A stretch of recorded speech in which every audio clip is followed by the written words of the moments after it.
How's everybody doing? Yeah, got a couple extra faces in here. It's growing. It's getting that time of year, huh? What was your reaction when you found out that you're bringing Marshawn Lynch back? I was super excited just to have Marshawn back, beast mode. He's been great. To have Turbin back too as well. Both of those guys, championship running backs, guys who know what they're doing, how to do it. So it's been great. They both know the stuff so well. They've put the work in and everything else. So it's gonna be great to see them running the football again. When did you know this was becoming a possibility? When did they let you know? I guess I knew a couple days, maybe before that they were possibly thinking about it.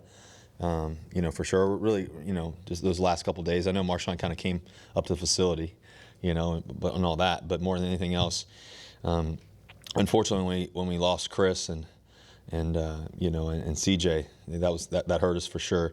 And so to get two veteran running backs, Marshawn, in my opinion, Hall of Fame running back, a guy who's had a lot of great experience and made a ton of great plays. And then you think about Turbin too, a guy who's just been consistent when he's been in there with us, for those really 4 years or so that he was here with us, and so it's exciting to have both of those guys back. What do you think drew Marshawn to the Seahawks at this moment after 14 months away from the game?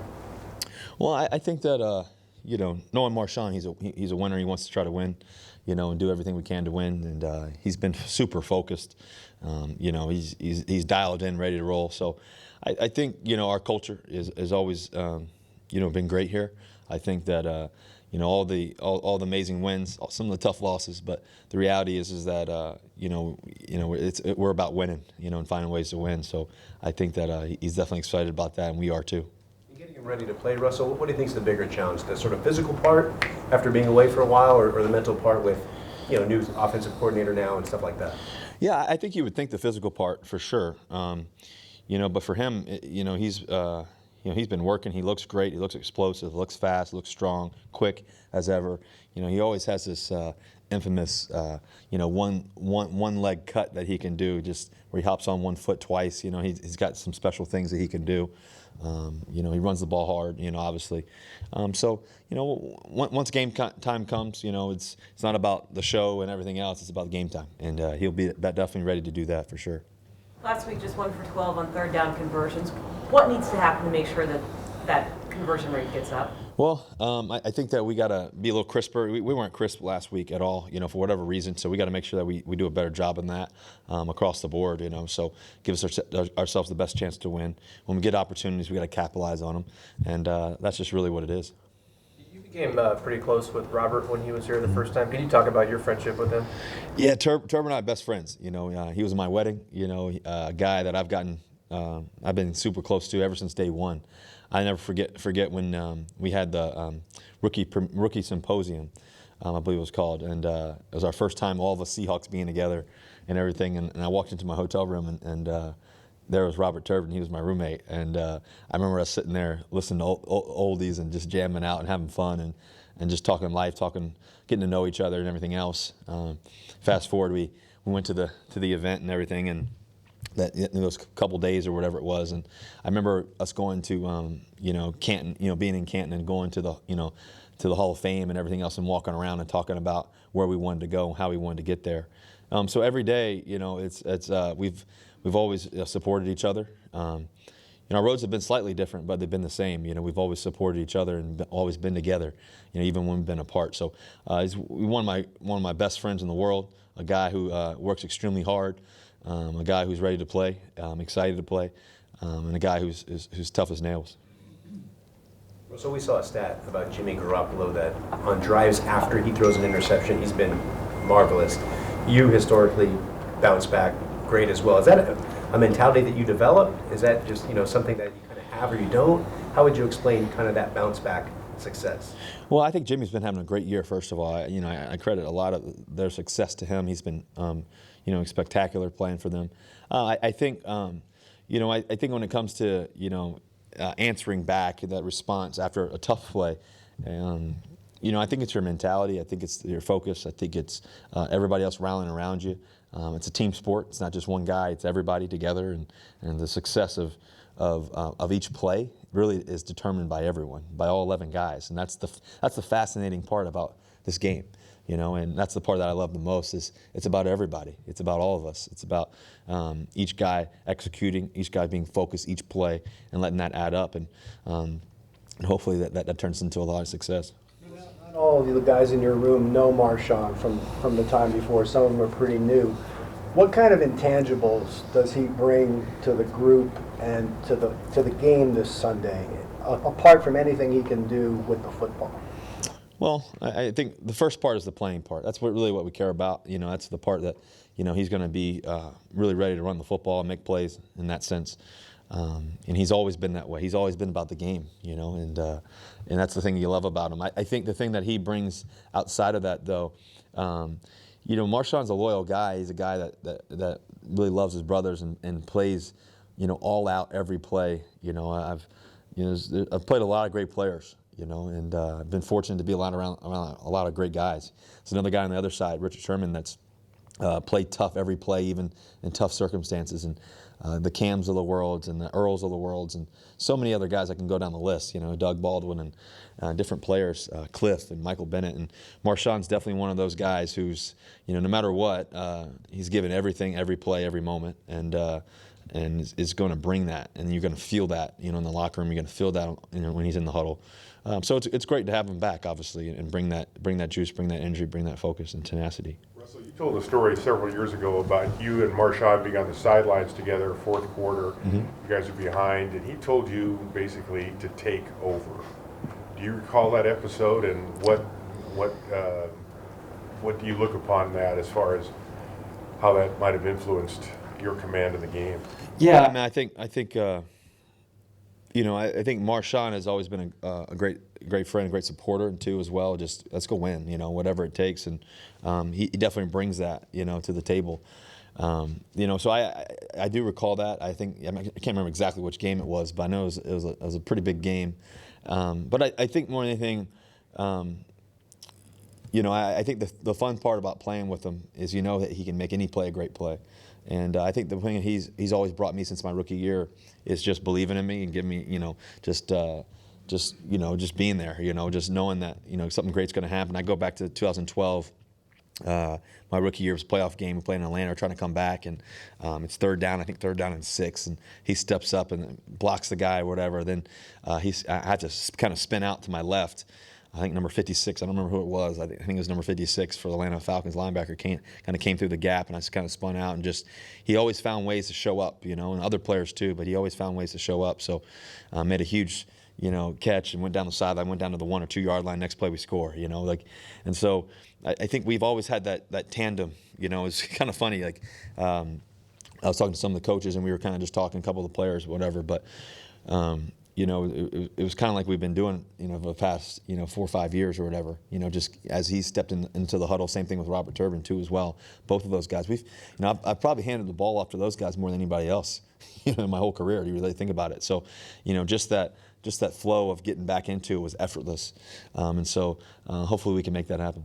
What does it say about the organization? Just all the moves they've, bringing in Josh Gordon when they did the trade for Clowney, now signing Marshawn at a time like this. Just kind of the ability, I guess, to make these kind of moves and do whatever it takes.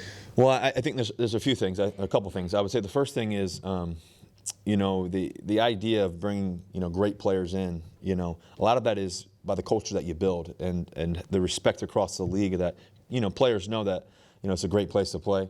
We're about winning. We've won a lot of football games, and we have a chance to win it all, hopefully. And I think that year in and year out, we want to bring that to the table. And I think that's a testament to this organization and the players that we have, the character of the players, but also everybody else that's in the building. It's a great place to work, and that's not everywhere, to be honest with you. For us, it's been a blessing. I know for me, it's been a blessing just to be here and play here and everything else. And then I think the second thing it brings in terms of bringing great players in like Josh and Marshawn and different players like that, Turbin, it's about now. And this game's a now game. It's about winning now. It's not next year, and that's important, all those things. But it's really you want to build your team up, the young players and everybody else. We want to do it now. Why not? And I think that's been our mentality. I think that's a testament to John Schneider and Coach Carroll too as well. And just why not now? And so I think that's been a great thing for us, and it shows to the locker room and the players that we're going for it, and we're going for it all, and it's a great time to go for it and believe in it and try to win it all. The game got flexed to Sunday Night Football. Is there something special about playing at CenturyLink, but specifically on primetime? Well, I think that under the lights is always a special thing. I kind of take it back to high school sometimes. Friday Night Lights, that kind of feeling. But playing here in CenturyLink, under the lights, there's nothing better. There's been some amazing memories here under the lights, and some great games and great matchups, and this will definitely be one of them. They have a great football team. We're going to be ready to bring our A+ game, and to be ready to play a great 60 minutes of football and maybe even more, and just be ready to roll. So it's going to take offense, defense, and special teams and everything that we got.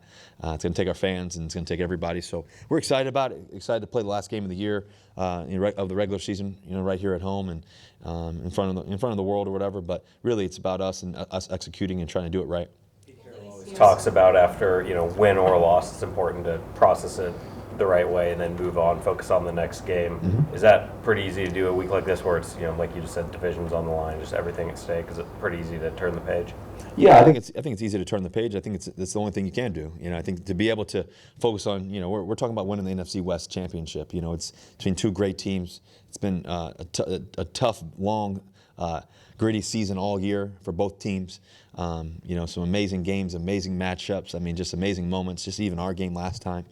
Got a lot of great players on the field. Some of the best players in the National Football League are going to be on this field come Sunday night, and so it's going to be great. It's going to be a great game, and and so we got to be able to just execute and just go win and try to find everything, win each play, and that's got to be the focus, and hopefully it results in a win, and we'll find out. These teams look a little different than the last time the matchup happened. In what ways are San Francisco still the same, even with different personnel? Well, they're the same because they still got that same pass rush. These guys are tough up front. They're flying around. They have a lot of great players, up front, and so those guys are making a lot of plays. Their linebackers, Fred's making unbelievable plays, at the linebacker position. Their secondary, obviously Sherm. Last time we didn't get to see Witherspoon, so he's going to be out there making, doing his thing and everything else. And so they have a great secondary. They got a great team across the board on defense. Offensively, they've been making plays and doing their thing too as well. And so. Like I said, it's a one-game matchup, and all the other stuff, all the stuff before the season, all the talk, all the critics, all the stuff outside really doesn't matter. It's about what happens between the white lines in every play, each moment, and hopefully we can capitalize on those. How much of a role can Sherm's institutional knowledge of you guys affect the outcome of the game? I'm not worried about that. I think obviously he's a great player. He's so smart. He studies the game. So we have to know that. He's always been great with that. And so he's been having an unbelievable year. He's one of the best to ever play the game. At that position. So got a lot of respect for him. That's for sure. What's it look like that Lynch and Turbin could play here in this first game? Say that one more time. To you, how they look to you, how much does it look like Lynch and Turbin can play Sunday night? They look ready. They look ready to go the whole game. That's how. I know Turbin's been training every single day. I've talked to him pretty much every week. And he's been training every single day for this moment. And sure enough, it came week 17. And I think with Marshawn, he's got it. He's just. And he just knows how to do it. He's been doing it for years, and like I said, it was so easy. The flow of just the handoffs and the terminology and all the talk and the communication in the backfield and all the things that we talk about, is real, and it just flows right off the tongue. And we both understand, me and Marshawn and me and Turbin what to do and how to do it. What's that adjustment like for those two guys to learn the new blocking system and the differences in the offense from when they were here to now? It's not too much different. They play a lot of football, so these guys are true pros. They'll be ready. There's no worries about anything that they're going to understand or know. They have all the knowledge in the world, all the talent in the world, so they'll be ready to roll. Russell, DK Metcalf only one target last game. What do you say to a young, aspiring rookie who obviously wants to catch the ball? Do you keep him don't go too high? What's that message you say to him coming to a big game? Well, just focus on what we need to do. He's a great player. He's been great for us all year. DK has. He's been one of the best rookies in the National Football League. He's a special player, and excited about trying to get him the football and letting him make plays. He's going to do his thing, and so we're excited about what he's going to do this game, hopefully. Anything else? Thanks, Russ. Thank you guys. Go Hawks. Yep.